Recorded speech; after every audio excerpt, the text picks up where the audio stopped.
깊은 밤, 거친 폭풍우가 몰아치는 강가에 서 있다고 상상해 보십시오. 천둥 소리가 대지를 뒤흔들고 발밑에 흙은 거센 물살에 쓸려 나갑니다. 그 칠흑 같은 어둠 속 강물 한가운데 작은 뗏목 하나가 위태롭게 떠 있습니다. 낡은 갈대와 나무를 엮어 만든 그 뗏목 위에는 한 나그네가 타고 있습니다. 그는 살기 위해 필사적으로 노를 젓습니다. 파도가 뗏목을 집어삼킬 듯 덮쳐오지만 뗏목은 기적처럼 뒤집히지 않고 그를 건너편 기슭으로 실어 나릅니다. 마침내 나그네는 젖은 몸을 이끌고 안전한 무태에 도착합니다. 이제 그는 길을 떠나야 합니다. 하지만 그는 뗏목을 떠나지 못합니다. 그는 생각합니다. 이 뗏목이 아니었다면 나는 저 검은 물속에서 죽었을 것이다. 이 생명의 은인을 어찌 버리고 가겠는가. 그리곤 그 무거운 뗏목을 머리에 이고 험준한 산길을 오르기 시작합니다. 다리가 후들거리고 목이 짓눌려 오지만 그는 결코 뗏목을 내려놓지 않습니다. 그를 살려주었던 도구가 이제는 그를 서서히 죽어가게 만드는 가장 큰 짐이 되어버린 것입니다. 우리는 이 나그네를 보며 어리석다고 혀를 찰지도 모릅니다. 하지만 잠시 멈춰서서 우리의 어깨를 돌아봅시다. 과연 우리는 그와 다르다고 말할 수 있을까요? 부처님께서 말씀하신 이 오래된 뗏목의 비유는 수천 년의 시간을 넘어 지금 이 순간 숨 가쁘게 살아가는 우리들의 모습을 거울처럼 비추고 있습니다. 우리는 과거의 성공 방식, 사회가 쥐어준 명예, 통장 장호라는 숫자, 그리고 타인에게 인정받고 싶어 하는 욕망이라는 뗏목을 머리에 이고 있습니다. 그것들은 한때 우리를 생존하게 했고 사회라는 강을 건너게 해주었습니다. 그러나 이제 우리는 마른 땅을 걷고 있음에도 불구하고 여전히 그 무거운 짐을 진 채 비틀거리고 있습니다. 우리는 안전한 방 안에 누워 있으면서도 마음은 여전히 폭풍우 치는 바다 한가운데서 허우적거립니다. 고타마 시타르타가 말한 고해, 즉 고통의 바다는 오늘날 불안의 바다로 그 이름을 바꾸었습니다. 우리는 손바닥만한 스마트폰 화면이라는 창문을 통해 타인의 가장 화려한 순간들을 훔쳐보며 나만 뒤처지고 있다는 깊은 소외감의 시면 속으로 빠져듭니다. 현대사회라는 거대한 기계는 우리에게 끊임없이 더 빨리 노를 저으라고 채찍질할 뿐 정작 파도를 타는 법이나 안전하게 뗏목에서 내리는 법은 가르쳐주지 않았습니다. 우리의 영혼이 이토록 지치고 피로한 이유는 우리가 약해서가 아니라 뗏목을 내려놓는 법을 잊었기 때문입니다. 오늘 우리는 잠시 짐을 내려놓고 고요히 앉아보고자 합니다. 이 시간은 단순한 영상 시청이 아닌 거친 파도 속에서 여러분만의 배를 건조하는 시간이 될 것입니다. 우리가 함께 나눌 이 오래된 지혜들이 여러분의 마음 속에서 깊은 공명을 일으켜 마침내 가벼운 발걸음으로 다시 삶을 걸어갈 수 있기를 바랍니다.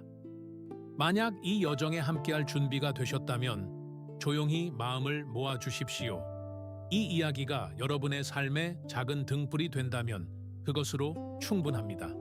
이제 거친 바다를 건너기 위한 첫 번째 기둥, 바로 고쿠의 인정에 대해 이야기해 봅시다.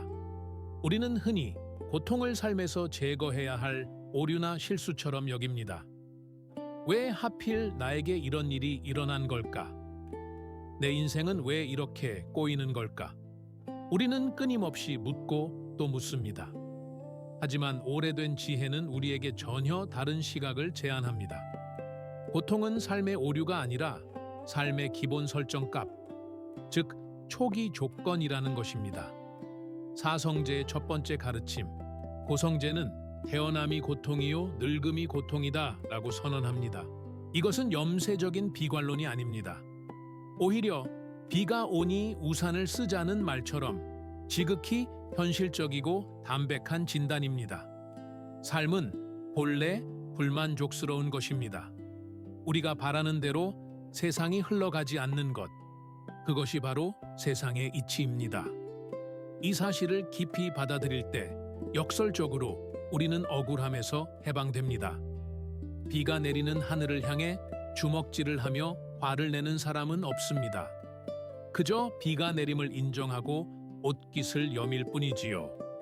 우리네 삶의 고통도 그와 같습니다. 하지만 여기서 우리는 아주 중요한 구분점을 찾아야 합니다.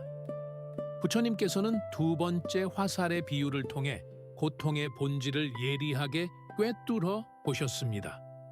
길을 걷다 날아온 첫 번째 화살에 맞는 것은 피할 수 없는 물리적인 고통입니다.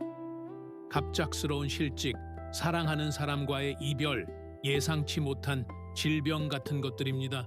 이것은 우리 통제 밖의 일입니다. 그러나 문제는 그 직후에 날아오는 두 번째 화살입니다. 상사에게 질책을 들었다고 가정해 봅시다. 그것은 첫 번째 화살입니다. 아프고 쓰라립니다. 하지만 우리는 집에 돌아와 침대에 누워서도 그 상황을 수없이 되감기하며 스스로에게 말합니다. 나는 왜 이렇게 무능할까? 저 사람은 나를 싫어하는 게 분명해. 나는 실패자야.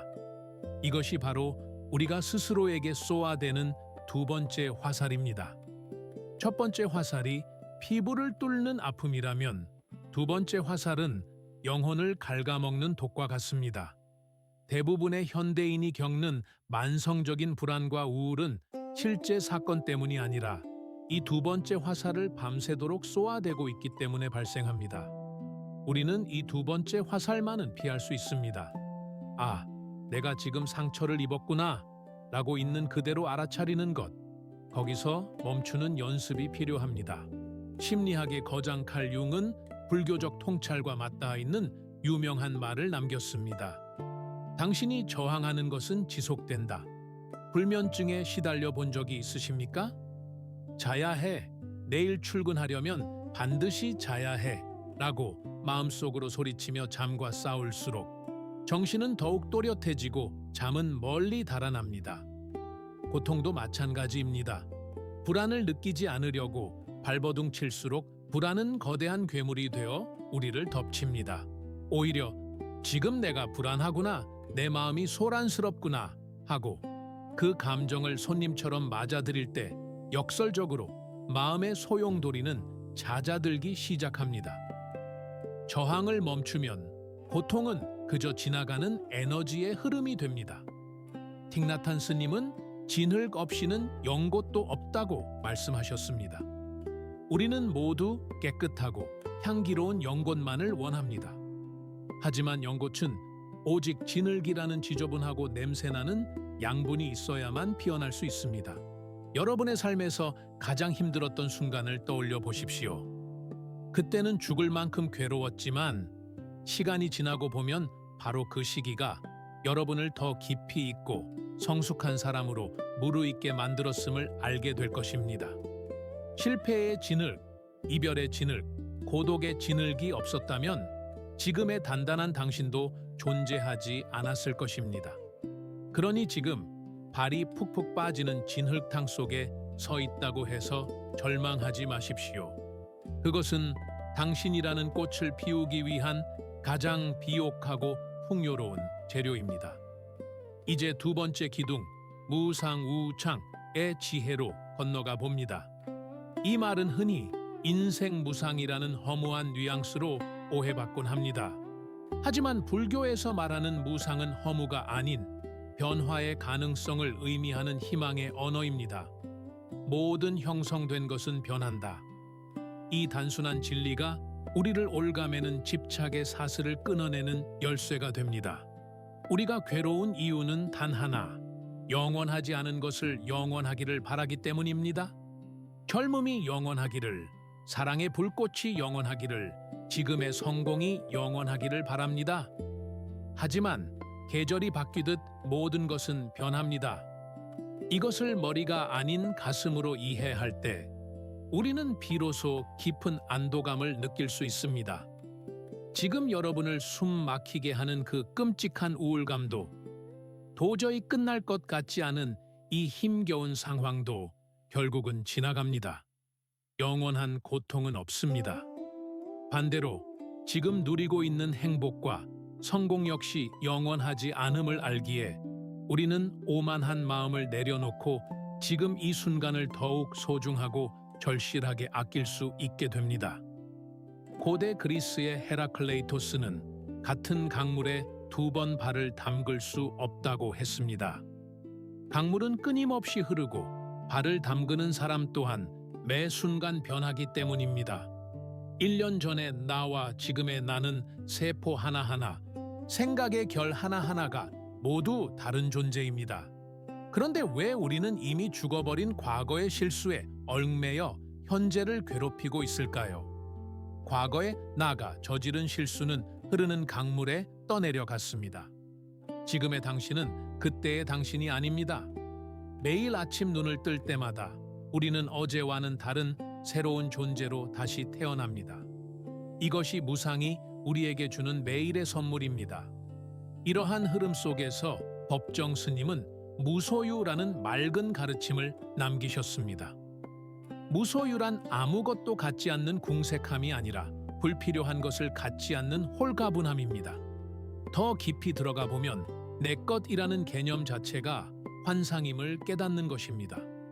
우리가 평생 아등바등 모은 집, 차, 통장의 돈, 엄밀히 말해 그것들이 정말 내 것일까요? 우리는 잠시 지구라는 호텔에 머물다 가는 투숙객일 뿐입니다.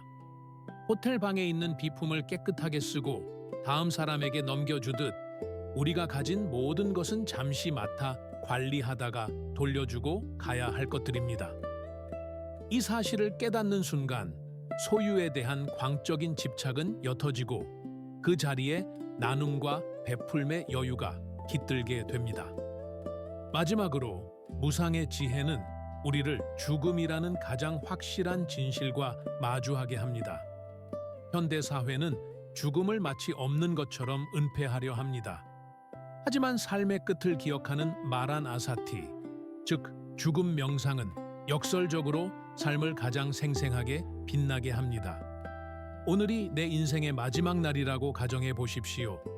지금 하고 있는 그 사소한 말다툼이 중요하게 느껴질까요? 타인의 시선이나 체면이 그토록 두려울까요? 죽음이라는 거울 앞에 서면 삶의 군더더기는 씻겨 나가고 오직 진짜 중요한 것들, 사랑, 용서, 감사의 마음만이 남습니다. 모든 것이 사라진다는 사실이야말로 지금 이 순간이 다시는 오지 않을 기적임을 일깨워주는 가장 강력한 스승입니다. 이제 3번째 기둥, 무와 우오의 숲으로 걸어 들어가 봅시다. 이 문턱을 넘는 것은 어쩌면 가장 두렵지만 동시에 가장 자유로운 경험이 될 것입니다. 우리는 평생 나라는 감옥에 갇혀 살아갑니다. 내가 성공해야 해. 내 자존심이 상했어. 사람들이 나를 어떻게 볼까? 우리는 나라는 존재를 세상에서 가장 중요하고 단단한 바위처럼 여깁니다. 하지만 이 나라는 것의 무게가 바로 우리를 가라앉게 하는 돌덩이였다면 어떨까요? 반야심경은 오온이 모두 공하다라고 노래합니다. 쉽게 말해 우리의 몸과 마음, 감정과 생각은 끊임없이 변하는 부품들의 일시적인 조립품일 뿐 고정된 실체로서의 나는 없다는 것입니다. 우리는 스스로에게 수많은 이름표를 붙입니다. 나는 소심한 사람이야. 나는 화가 많은 사람이야. 나는 실패한 가장이야. 마치 이 이름표가 내 영혼의 문신처럼 새겨진 것이라 믿습니다. 하지만 흐르는 강물에 스티커를 붙일 수 있습니까? 없습니다. 당신은 고정된 명사가 아니라 끊임없이 흐르는 동사입니다. 어제의 소심했던 나와 오늘의 용기 낸 나는 전혀 다른 에너지의 흐름입니다. 나는 원래 이런 사람이야 라는 말로 스스로의 가능성을 가두지 마십시오. 그 감옥의 문은 사실 잠겨 있지 않습니다. 당신이 그저 걸어 나오기만 하면 됩니다. 우리가 나라는 좁은 울타리를 허물 때 우리는 비로소 세상과 연결됩니다. 화엄경에는 인드라망이라는 아름다운 비유가 나옵니다. 우주라는 거대한 그물 코마다 투명한 보석이 박혀 있고 그 보석들은 서로를 무한히 비추고 있다는 것입니다. 당신이라는 보석 속에는 나라는 보석이 비치고 내 안에는 당신이 있습니다. 우리는 외딴 섬이 아닙니다. 오늘 아침 무심코 들른 카페에서 직원에게 건넨 따뜻한 인사 한마디가 나비 효과처럼 퍼져나가 누군가의 우울한 하루를 구원했을지도 모릅니다. 내가 뱉은 독한 말 한마디가 돌고 돌아 결국 내 등을 찌르게 되는 이치도 이와 같습니다. 이 거대한 연결망을 깨달을 때 우리는 지독한 고립감에서 벗어나게 됩니다. 타인의 행복이 나의 행복과 연결되어 있음을 알기에 경쟁 대신 공생을 택할 수 있는 용기가 생겨납니다. 하지만 여전히 우리는 상처받습니다. 누군가 나를 무시하거나 비난할 때 가슴이 찢어지는 듯합니다. 이때 아잔차 스님은 우리에게 묻습니다. 누가 상처받았는가? 상처받은 것은 당신의 본성이 아닙니다. 당신이 애지중지 쌓아 올린 잘나고 싶은 나, 인정받아야 하는 나라는 허상, 즉 자존심이 긁힌 것일 뿐입니다. 자존심은 마치 우리 가슴에 그려놓은 커다란 관역과 같습니다. 관역이 클수록 화살을 맞을 확률은 높아집니다. 누군가 비난의 화살을 쏘았을 때 내가 그 관역을 지워버린다면 화살은 허공을 가르고 지나갈 뿐입니다. 저 사람이 나를 욕했어 라고 분노하는 대신 바람이 부니 나뭇가지가 흔들리는구나 라고 바라보십시오. 나를 작게 만들수록 고통이 머물 자리는 좁아집니다. 우리를 가장 비참하게 만드는 것은 끊임없는 비교입니다. 스마트폰 속 타인의 삶은 완벽하게 편집된 하이라이트 영화입니다. 반면 나의 삶은 NG 장면이 가득한 다큐멘터리입니다. 우리는 이 둘을 비교하며 스스로를 지옥으로 밀어넣습니다. 하지만 자연을 보십시오. 들판의 장미는 옆에 핀 해바라기를 보며 왜 나는 저렇게 크지 못할까? 라고 자책하지 않습니다. 해바라기 또한 장미의 붉은색을 질투하지 않습니다. 그저 자신의 계절에 맞춰 자신의 색깔로 피어날 뿐입니다. 꽃들은 비교하지 않기에 고통받지 않습니다. 당신은 당신만의 토양과 당신만의 개화 시기를 가진 유일한 꽃입니다. 옆 사람의 속도에 맞춰 억지로 꽃잎을 열려 하지 마십시오. 비교를 멈추는 그 순간 당신의 고유한 향기가 피어오르기 시작할 것입니다. 이제 네 번째 기둥, 폭풍우 속에서도 마음의 중심을 잡아줄 정념, 정리엔, 즉 마음 챙김의 기술을 익혀봅시다. 우리의 마음은 늘 시간 여행을 합니다. 이미 지나가버린 과거를 후회하며 파먹거나 아직 오지 않은 미래를 미리 걱정하느라 현재를 놓칩니다. 몸은 여기에 있는데 마음은 유령처럼 다른 곳을 떠돕니다. 정념은 이렇게 가출한 마음을 지금 여기로 데려와 단단히 닻을 내리는 기술입니다. 가장 강력하고 즉각적인 닻은 바로 호흡입니다. 상사가 부당한 지시를 내려 화가 치밀어 오를 때, 대출 이자 걱정에 심장이 조여올 때, 우리의 논리는 마비되고 감정의 파도에 휩쓸립니다. 이때 어떤 생각으로 해결하려 하지 마십시오. 생각은 꼬리에 꼬리를 물고 불안을 증폭시킬 뿐입니다. 그저 딱 10초만 코끝에 스치는 바람의 감각에 집중해 보십시오. 숨이 들어올 때 차가운 느낌, 나갈 때의 따뜻한 느낌.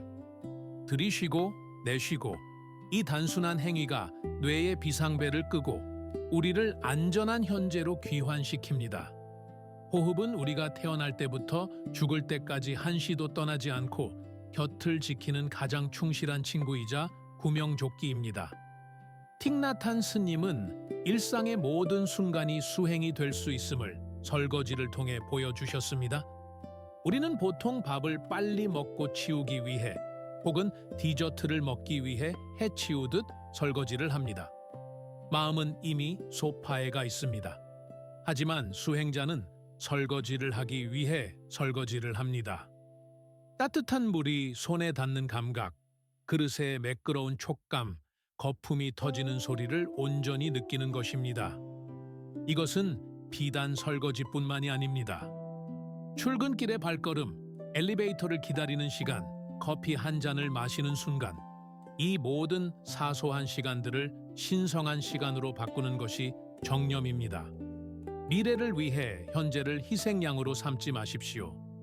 당신의 인생은 바로 지금 이 순간들의 총합입니다. 또한 정념은 우리를 관찰자의 위치에 서게 합니다. 슬픔이 찾아왔을 때 우리는 흔히 나는 슬퍼 라고 말하며 슬픔과 나를 동일시합니다. 내가 곧 슬픔이 되어버리는 것입니다. 하지만 위파사나 수행은 한 걸음 떨어져서 보라고 가르칩니다. 내 안에 슬픔이라는 감정이 지나가고 있구나 라고 말하는 것입니다. 하늘은 구름이 아닙니다. 구름이 끼었다고 하늘이 사라지지 않으며 비가 온다고 하늘이 젖지 않습니다. 당신은 하늘이고 감정은 지나가는 구름입니다. 먹구름이 몰려와도 지금 먹구름이 지나가는구나, 곧 지나가겠구나 라고 바라보는 것. 감정을 억누르거나 외면하는 것이 아니라 있는 그대로 바라보되 휩쓸리지 않는 이 거리두기가 마음의 평화를 지키는 방패가 됩니다. 마지막으로 정념은 우리에게 초심자의 마음을 선물합니다. 익숙함은 때로 축복이지만 동시에 눈을 멀게 하는 안대이기도 합니다. 매일 보는 가족의 얼굴, 매일 걷는 출근길, 매일 하는 업무. 익숙해지면 우리는 더 이상 보지 않습니다. 그저 습관적으로 반응할 뿐입니다. 스즈키 슌류 선사는 초심자의 마음에는 많은 가능성이 있지만 숙련자의 마음에는 가능성이 거의 없다고 했습니다. 오늘 집에 돌아가 가족을 볼 때 마치 태어나서 처음 보는 사람인 것처럼 10년 만에 다시 만난 그리운 사람인 것처럼 바라보십시오. 그들의 눈과 주름, 목소리의 떨림, 미묘한 표정 변화를 호기심 어린 눈으로 관찰해 보십시오. 매일 걷던 잿빛 거리도 여행자의 눈으로 보면 경이로운 풍경으로 변합니다. 모든 순간을 생애 첫 순간처럼 맞이할 때 지루했던 일상은 기적과도 같은 생동감으로 다시 태어날 것입니다. 이제 5번째 기둥, 집착, 즈차오의 끈을 푸는 연습을 해봅시다. 여러분, 지금 잠시 주먹을 잇는 힘껏 꽉 쥐어보십시오. 손톱이 손바닥을 파고들 만큼 세게 말입니다. 손이 떨리고 팔뚝에 경련이 일어날 것입니다. 이 상태로 무엇을 집을 수 있습니까? 아무것도 잡을 수 없습니다. 심지어 누군가와 악수를 할 수도 없습니다. 역설적이게도 무언가를 온전히 손에 쥐기 위해서는 먼저 손바닥을 활짝 펴야 합니다. 불교는 이것을 방하착, 방샤차오, 즉 마음을 내려놓으라고 가르칩니다. 우리는 끊임없이 무언가를 갈구합니다. 더 좋은 차, 더 넓은 집, 더 많은 사람들의 인정. 하지만 부처님은 이를 가라에, 즉 목마른 사람이 바닷물을 마시는 것과 같다고 하셨습니다. 짠물은 마실수록 목이 더 타들어갑니다. 현대사회에서 우리는 쇼핑으로, SNS의 좋아요로, 자극적인 음식으로 마음의 구멍을 메우려 합니다. 그러나 택배 상자를 뜯는 그 순간의 쾌락은 얼마나 지속되던가요? 몇 시간이 지나면 또 다른 공허함이 밀려오고 우리는 다시 스마트폰을 켜고 결제 버튼을 누릅니다. 이 끝없는 도파민의 쳇바퀴에서 내려오는 유일한 방법은 그 목마름이 결코 외부의 것으로 채워질 수 없음을 깨닫는 것입니다. 진정한 충만함은 밖에서 안으로 들어오는 것이 아니라 안에서 밖으로 차오르는 것입니다. 우리를 가장 힘들게 하는 집착 중 하나는 바로 통제에 대한 집착입니다. 우리는 세상을 그리고 타인을 내 뜻대로 조종하고 싶어 합니다. 내 남편은 이렇게 변해야 해. 내 아이는 저 대학에 가야 해. 이 프로젝트는 반드시 성공해야 해. 하지만 스토아 철학자이자 노예 출신이었던 에픽테토스의 말처럼 세상에는 우리가 어찌할 수 있는 것과 없는 것이 있습니다. 우리는 날씨를 바꿀 수는 없지만 옷차림을 바꿀 수는 있습니다. 파도를 멈출 수는 없지만 서핑을 배울 수는 있습니다. 사랑하는 가족조차 내 소유물이 아닙니다. 그들을 내 입맛대로 깎으려 드는 것은 사랑이 아니라 폭력일 수 있습니다. 정원사가 나무를 억지로 잡아당겨 키우지 않고 그저 햇빛과 물을 주며 기다리듯 타인을 있는 그대로의 존재로 인정하고 놓아줄 때 관계의 숨통이 트입니다. 조주선사는 내려놓으라고 일갈했습니다. 우리는 하루의 일과가 끝난 뒤에도 마음속에서 퇴근하지 못합니다. 침대에 누워서도 오늘 있었던 실수와 내일 해야 할 걱정의 보따리를 머리에 이고 있습니다. 그것은 마치 무거운 돌덩이를 안고 잠자리에 드는 것과 같습니다.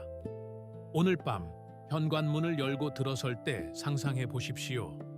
내 어깨를 짓누르던 걱정이라는 무거운 배낭을 현관에 쿵 하고 내려놓는 상상을 말입니다. 이 걱정은 내일 아침 9시에 다시 짊어지겠다라고 선언하십시오. 뇌는 놀랍게도 그 선언을 믿습니다. 손에 쥔 것을 놓아야 새 살이 돋아나듯 마음을 비워야 새로운 에너지가 깃듭니다. 마지막으로 기대라는 집착을 버려야 합니다. 달라이라마는 큰 기대는 큰 실망을 낳는다고 했습니다. 우리는 늘 완벽한 하루, 완벽한 관계를 꿈꿉니다. 그리고 현실이 그 기준에 미치지 못하면 좌절하고 분노합니다. 실망은 기대라는 물체가 만들어낸 그림자일 뿐입니다. 기대를 낮추면 감사의 문턱이 낮아집니다. 아무 일 없이 무사히 지나간 하루, 밍밍하지만 따뜻한 밥 한 끼, 삐걱거리지만 굴러가는 나의 일상. 이 평범하고 누추한 것들이 사실은 기적임을 알게 됩니다. 완벽하지 않아도 괜찮습니다. 삶은 문제를 해결해 나가는 숙제가 아니라 그저 경험해야 할 신비이기 때문입니다. 이제 마지막 6번째 기둥, 우리 영혼을 가장 안전하게 지켜줄 방패인 자비치베이, 애뜰로 나아갑니다. 자비란 단순히 남에게 착하게 대하는 도덕적 훈계가 아닙니다. 그것은 험한 세상에서 나 자신을 구원하는 가장 강력한 실전 기술입니다. 자비의 시작은 타인이 아닌 바로 나 자신이어야 합니다. 우리는 남에게는 차마 하지 못할 모진 말들을 스스로에게는 서슴없이 퍼붓습니다. 작은 실수라도 하면 너는 구제불능이야. 이 바보 같은 녀석이라며 내면의 채찍을 휘두릅니다. 만약 당신의 가장 친한 친구가 실수를 했다면 그렇게 말할까요? 아마 괜찮아. 누구나 그럴 수 있어. 다시 해보자 라고 안아주었을 것입니다. 자애경의 가르침처럼 나 자신을 용서하십시오. 내 안에서 울고 있는 어린아이를 달래주십시오. 자신에게 친절하지 못한 사람은 결코 타인에게 진심으로 친절할 수 없습니다. 자기 자신과 화해하는 것, 그것이 모든 치유의 시작입니다. 나아가 우리를 힘들게 하는 적조차 스승으로 삼는 지혜가 필요합니다. 인도의 스승 샨티데바는 저기야말로 나의 인내심을 시험해주는 최고의 스승이라고 했습니다. 직장에서 사사건건 시비를 거는 동료가 있습니까? 그를 미워하느라 당신의 소중한 에너지를 태우지 마십시오. 대신 유머를 섞어 이렇게 생각해보는 겁니다. 저 사람은 내게 인내심을 가르쳐주기 위해 파견된 트레이너구나. 내 마음의 근육을 키워주려고 저렇게 애를 쓰는구나. 상황을 재해석하는 순간 그는 나를 괴롭히는 악당에서 나를 훈련시키는 조연으로 전락합니다. 분노는 남에게 던지려고 집어든 뜨거운 석탄과 같아서 던지기도 전에 내 손을 먼저 태웁니다. 용서는 남을 위해서가 아니라 내 손을 보호하기 위해 석탄을 내려놓는 행위입니다. 진정한 자비는 보시, 즉 베풀면서 완성됩니다. 가진 것이 많아야 줄 수 있는 것이 아닙니다. 엘리베이터 문을 잡아주는 3초의 기다림, 청소 노동자분께 건네는 따뜻한 눈인사, 지친 동료에게 건네는 사탕 하나. 불교에서는 이를 무제칠시, 재물 없이도 베풀 수 있는 7가지 보시라 합니다. 놀랍게도 베푸는 순간 우리의 뇌는 받는 사람보다 더 큰 행복감을 느낍니다. 주는 행위는 나는 이미 충분하다는 풍요로움의 확인이기 때문입니다. 인색함은 마음의 가난을 부르고 베풀은 마음의 불을 부릅니다. 친절은 메아리와 같아서 어떤 형태로든 반드시 당신에게 되돌아옵니다. 마지막으로 연민의 눈을 가지십시오. 관세음보살은 세상의 소리를 보는 분입니다. 누군가 당신에게 무례하게 군다면 그 이면을 들여다보십시오. 저 사람도 오늘 참 힘든 하루를 보냈나 보구나. 오죽 힘들면 저럴까. 저 사람도 집에 가면 누군가의 아버지이고 어머니겠지. 모든 사람은 각자의 전쟁터에서 치열하게 싸우고 있는 전사들입니다. 그들의 갑옷 속에 감춰진 상처와 눈물을 볼 수 있다면 분노 대신 연민이 싹 틉니다. 당신도 나처럼 고통받지 않기를, 당신도 나처럼 평화롭기를. 이 마음이 우리를 연결하고 고통의 바다를 건너게 하는 가장 튼튼한 배가 되어줄 것입니다. 사랑하는 여러분, 이제 우리의 긴 항해가 끝나갑니다. 우리는 지금까지 고통, 무상, 무아, 정념, 집착, 자비라는 재료를 모아 마음속에 튼튼한 뗏목 하나를 지었습니다. 하지만 서두에 말씀드렸듯 이 영상은 뗏목일 뿐입니다. 진짜 바다는 이 영상이 끝나고 검은 화면이 켜지는 순간 여러분이 마주할 현실입니다. 불교는 고통을 없애주는 신비한 마법이 아닙니다. 불교는 거친 파도가 몰아쳐도 뒤집히지 않고 헤엄칠 수 있는 마음의 코어 근육을 키워주는 훈련입니다. 내일 또다시 불안의 파도가 덮쳐올 것입니다.